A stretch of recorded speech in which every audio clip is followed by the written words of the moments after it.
We're talking with Cecil and Ari Alexander, a wonderful couple and duet, and we're really pleased to have you here down at KUVO. You're going to be touring and working on the next album. So how did you two become a duo? Was it the romance first or the music first? How did that work out? Maybe you can answer this. Yeah. I think I had a little crush on Cecil back at Berkeley, where we went to like 10, 11 years ago. So I asked him to join my band at the time. And and then we became a couple pretty quickly after. And we've played music together since. Yeah. Well, it's a wonderful pairing. Love what you guys do. It's really ingenious. The only time I remember vocal and guitar is Tuck and Patty, but you guys don't sound like Tuck and Patty. But you've got a deep musical heritage of singer-songwriter and your family. And talk about that a little bit. It's more like the lore of it. Everyone that was a professional musician in my family actually had passed away before I was born, but it's more my grandfather would talk a lot about my grandmother, and she was a jazz singer, my grandmother, Irene, but her cousin was Teddi King, who played a lot with George Shearing. Yeah. So I kind of just always knew I wanted to do jazz because I feel like I'm also named after my grandmother, so it kind of was just drilled into my brain that jazz is a thing, and I love it so much. So, which came first, piano or guitar, or piano or vocals? I should say. Piano, but I wanted to sing so badly all the time. I kind of like begrudgingly was playing piano because a lot of times vocal teachers won't take vocal students in when they're like 5 or 6. They want them to play piano first, and I think it's better for musicianship to start with an instrument before singing. Sure. It's the musical computer, really. Yeah, exactly. And because guitar, that's crazy. What you have to do on a guitar to get around. You were in the prestigious Herbie Hancock Competition. Mm-hmm. You were a finalist in that. I was, yeah. Talk about that a little bit. How was that for you? Yeah, it was a really surreal experience because, coming up in like music school in the 2010s, like everybody was talking about at the time it was called the Monk Competition. Mm-hmm. Yeah. So it was like, what's the instrument going to be for the Monk Competition this year? And when guitar was announced, like every guitar player I knew, we were just like messaging each other's back and forth, like, are you going to apply? Are you going to apply? And then, once all the applications were in, it was like, did you get in? Did you get in? But yeah, it was very surreal just being, getting the opportunity to play in front of like so many of my favorite guitarists of all time. Like the judges were John Scofield, Russell Malone, Lee Ritenour, Pat Metheny. In the final round, I think Lionel Loeke also joined. Very not too intimidating. Very intimidating. Wow. But yeah, it was just also a really good opportunity to get to meet a lot of really like amazing musicians that are my age, and it's been cool to see where their careers have gone. So was it a solo kind of a thing? It was. I did a solo performance for part of the semifinal round, but most of it was just playing with the rhythm section. Oh, nice. Mm-hmm. Okay. Well, you guys working as a duet. So you did have a band before, but this is how it's... we have a quartet too, but sometimes it's just, as we're married and stuff, it's a little easier to hit the road, in our just vehicle and hit venues that way. It's a little more economical too sometimes. The writing, how does that work out? You're a singer-songwriter, but you write together. Does it come off on the piano first or guitar first? How do you make the sausage? Yeah.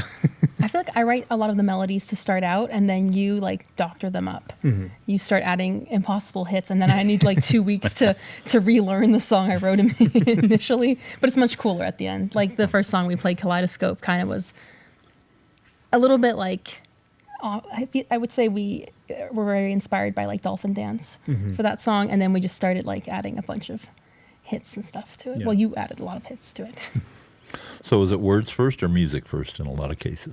It's almost always music first, unless we have like a more rock-inspired project called Wiesen, where we do more singer-songwriter-inspired stuff. So it might be lyrics first in that kind of context, but for jazz, it's always music first. I got to say, your lyrics for Bud Powell's Celia, just really wonderful. I mean,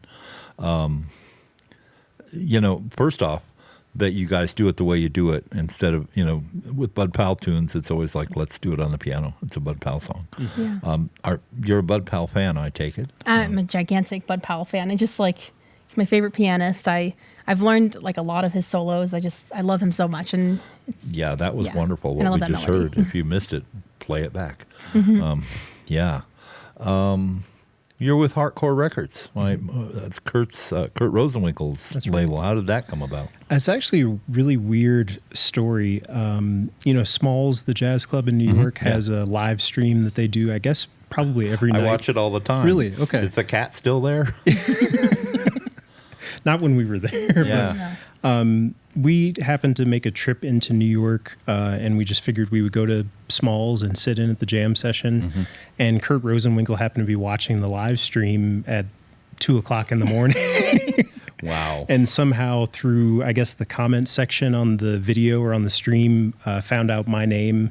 And then he hit me up on Instagram, and he was like, yeah, I saw you playing, and I'd love to do something with you. I don't know what your recording situation is, but, I'd love to make a record together. So, Wow. Yeah. Have you and him played together? Is that no, we've never played together. I've met him a handful of times, just like through us both touring and that kind of thing. But I would love to do some playing with him. Well, That that'd was be something. One of my You heroes. guys are, yeah. I could kind of hear that a little bit. Thank you. So the choice of other material besides originals, how does that come about? Where are you picking that up from? Songs you like, or oh, that's great, let's do that, or something, or What do you think? yeah, I think we pick a lot of repertoire from like the Great American Songbook or like more post-bop stuff, all thinking of how can we make it sound like our own stuff so it doesn't seem like a huge difference going from East of the Sun to an original of ours. So we try to remold the songs a little bit for our situation. So after the tour, what's next for you guys? Working as a duo some more, or with the band, or what's in the future for you two? We're finishing up our duo record this next month, and then we have a quartet record we're recording and a quartet tour in August and September, Yep. I think. Yeah. So that should be Well, that's great. We were really happy that you came down. Thanks for having Thank me. you for having us. Welcome to Colorado. Glad you're Thank you.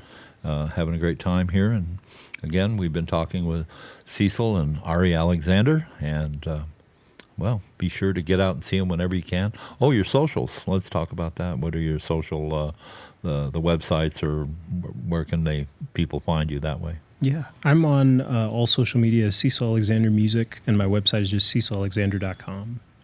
And my website is rejalexander.com. And your album, you have the first one out is Yeah, our first album's called Duos. right, and that's on Heartcore. That No, we that released was- independently, actually. Oh, okay. Boy, that's always tough to do. Yeah, Yeah. it can be. Well, it's great to have a label. So. Yeah. All right. Well, thanks so much for coming down and talking with us. And it was really a joy to listen to you two play. Thank you Thank very you, much. Andy. Thank you.